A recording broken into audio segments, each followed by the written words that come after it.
Beautiful people, my name is Philip, and today I want to start off with a bit of a story. It was a chilly Friday evening not too long ago. I had just had a happy hour with some friends, and I pretty much had no plans after that. My roommates were all gone, my friends were all busy, my family's out of town, so I actually got an idea. Now for context, I'm an extrovert. I love people, spending time with people, asking them a million existential life questions, but this time I was just chilling. I had no plans, and I figured, why not actually do something with myself and do something fun? I went to the movies to see Joker 2, which was trash by the way, and then I went home. I literally went home. That was it. I did a thing by myself. Now I've seen plenty of great videos on this topic of spending time alone. There's lots of great quality content already on this topic, and there's also this entire self-care trend that's been around for a long time. There's also this subcategory, I would say, of doing things alone that I feel like gets lost in the sauce, if you will. And I think with that being said, a lot of people out there are probably watching this as introverts who probably already have experience doing plenty of things alone and enjoy it that way. In this video, I just want to lay out my findings on what I found learning about myself through doing lots of things alone, because I am a huge extrovert. I'm someone who is not used to doing this. I just want to share sort of my thoughts and my findings on ways I've grown as a person by doing more things alone and how I feel like it can apply to broader groups today. Now to start off, I will say that one thing I've learned from this is you really shouldn't feel embarrassed or ashamed of doing things alone. I know there's a massive stigma out there, maybe especially as guys, where if you have no plans or don't have things going on, you're somehow lonely, you're a loser, or have no life. But I actually think that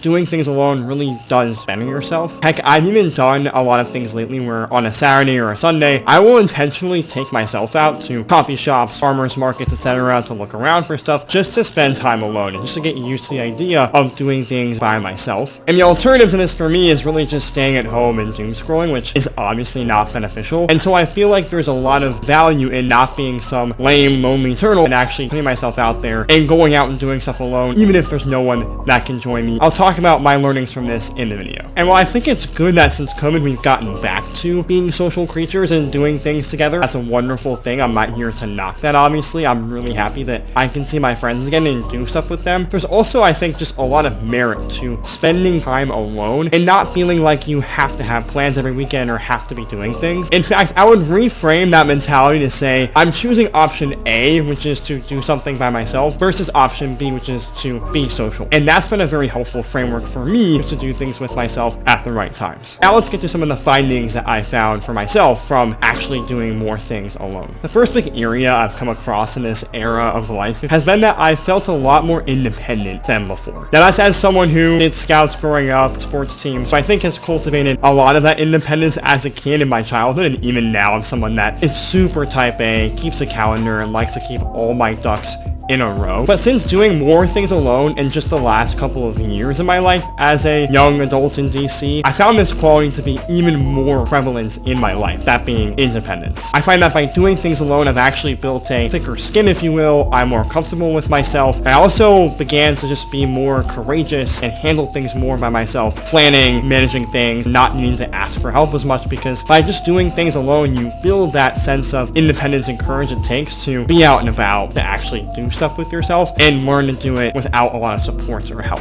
You also just get more savvy by doing things by yourself. You find yourself more interesting and unique because of that, and that's a huge thing that I found myself growing in because I've chosen to do more things alone. I'd say this was most prevalent in this last fall where I went to London by myself and was traveling internationally for the first time ever. I planned out, booked, and managed the entire trip by myself, and while I know that sort of is normal for a lot of people, it was definitely new for me. I was not used to traveling and going somewhere brand new where I'd never been all by my lonesome. And in that trip, I gained a lot of valuable maturity just by making friends with strangers or mapping things out by myself, learning the entire underground train system on the fly when I was there. All of that being without friends or other people as that layer between myself and that full independence to do a thing alone and take it on with a lot of courage and confidence. Now again, I am 24. It's kind of expected that I'd be able to do this all on my own, and I am an adult, obviously. But again, there is that extra layer of what I will call independence and being able to do things like that by yourself yourself with yourself, not needing to rely too much on other people to do that. Now, adding on this, I'd say the second big thing that I found from this process has been that my social skills have improved, I think, drastically. Again, I'm already an extrovert. I think I already have pretty good social skills, but I do think I've learned a lot along the way, and doing things alone the last couple of years intentionally has helped this even more. I'm talking about a normal sense of social skills where I've learned to sort of create conversations or interactions from scratch, and that's just helped my own confidence as a person. Again, being more savvy in that respect because I'm by myself. I don't have anyone to come with me in that process. So yeah, sometimes this does look like Riz, if you will, but mainly it just looks like being able to make friends on the fly and create interaction and spark wherever you go. And again, that pays off in the long run, in my opinion, not just personally, but even professionally and other goals in life that you may have. Again, I'll go back to London here. I really thought that I was going to London just to travel alone, visit things alone, and I was okay with that because I had chosen that for myself. But I ended up making a ton of friends going alone and taking that social risk for myself to build up that confidence to talk to more people and get to know more people in that environment. So yeah, I could probably make a whole other video on the social skills piece, but I'll leave it there for now. I'll just summarize by saying there's lots of value in yourself just taking that on and taking that risk for yourself. Whether you're already comfortable doing that or not, again, I would just say that for me, it's been a lot of learning on my end as an extrovert to do things alone and to build those social skills along the way. In an age where I think a lot of people either lack those social skills or don't quite have those to the highest degree. And again, I used to be very, very shy, honestly, with these things. And I think now that I've done more things alone intentionally, it's pushed me out of my comfort zone. And it's just a learning that I've had. It's just a unique experience that I've gone with. The last thing I'd say I've learned from doing things alone actually has nothing to do with being alone. It has to do with how I've come to view the friends and community in my life. Now, when I first moved to where I am now in DC, my roommates and I made a ton of friends just in our neighborhood. I've been very thankful for that. I'm extremely blessed to have the community that I have here in the city as a young adult that does a lot of things together. But I've noticed in the past couple of months, I have at times felt, if you will, peopled out in the sense that I think I just get to points where mentally I sort of shut down when I'm always around the same people and I'm only around those people and there's not a lot of alternatives socially for me. And that can be problematic for me. I ended up getting very cold or rude, but I think that that's sort of the function of being peopled out and